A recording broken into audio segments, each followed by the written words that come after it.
I'm Nicole McKercher from Toronto, Ontario, Canada. I'm 37, and my lipedema history, I didn't really find out till I was in college that I had it, but I always was a chubby child.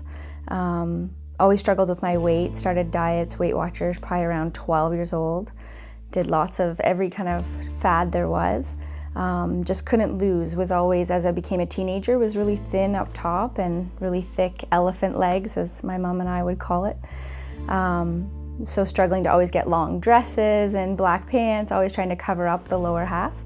Diets just never seemed to work. Finally, my sister got married and I really focused on losing weight. And I was very slim on the top and very heavy on the bottom. And even my boyfriend at the time was like, it's like you have a deformity. He wasn't trying to be mean. Some people thought he was a little bit mean, but it really was. It was like two different people in one body. I think relationship-wise, I probably experienced the most fat stigma. In terms of my external other parts of my life, I can't say I directly was discriminated against or anything like that. I know in relationships, whether it was a bit in my own head or blatant, you know, whoa, what is with your legs? Like they weren't expecting to see legs like that, you know, whether it was at a swimming setting or something, because it was such a difference. And that was always very difficult. It was a very uncomfortable situation. So then entering into relationships, you were like, okay, when do we talk about the legs? How do we, because you don't want that shock expression from people.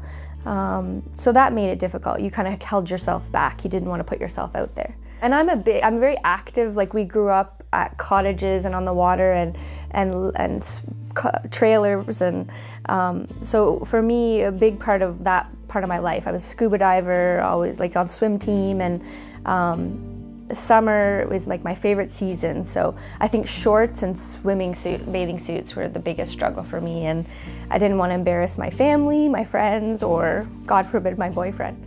Well, you know, it makes you very reserved. You're not as open. Yeah, because I've had very bad experiences where people are just like, I have to leave. Like they can't. Or you went away to a cottage the first time and they're like, we have to leave, we can't stay, like I can't handle it. And I always struggled with, like, people would be like, oh, that's so rude and so mean, and yes, in social norms that is very rude and very mean, but where I struggled with is I didn't want to look at them. I felt they were very ugly. So I had a hard time disagreeing with these people. But I couldn't really get too upset with them because I felt the same way. To me, it wasn't a subjective matter. They were ugly, and I couldn't fault anyone for thinking that as well, because I couldn't stand to look at them. So how could I expect someone else to? So it was a very emotional thing to deal with, because in my head, I was thinking someone should love you unconditionally, but I couldn't love myself unconditionally. So how could I expect someone else to? It was actually by fluke. I ran into an MLD therapist at a spa going for a regular massage, and she could see the difference. I was so thin on the top and bigger on the bottom, and she actually asked me to look at my legs, and I thought that was kind of odd. And as soon as she saw my legs, she was like, you have this condition called lipedema. And she wrote it down for me, and she said to go look it up on the internet. I had never heard of anything like that. I looked it up. I remember calling my mom right away going, someone secretly took a picture of my legs and they're online. Like, they looked like me. They were that elephant, I call them elephant legs. I finally had a doctor tell me officially that I had it.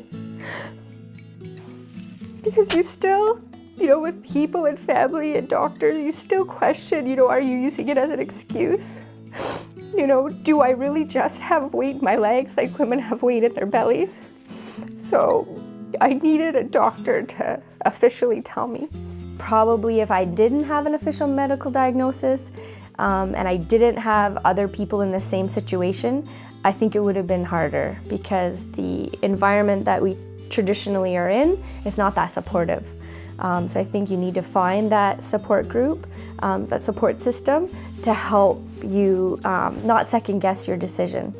I think that's what really was the turning point, to really take it serious. I feel like we're taking control of the condition and doing the best that we can to be as healthy as we can. Because we do work hard at, staying fit and healthy, but our body needs a little bit of extra medical intervention to help us. So that's kind of my history so far with lipedema, and the road ahead I think is going to be positive as more and more research and ladies get involved in this. I see good things happening.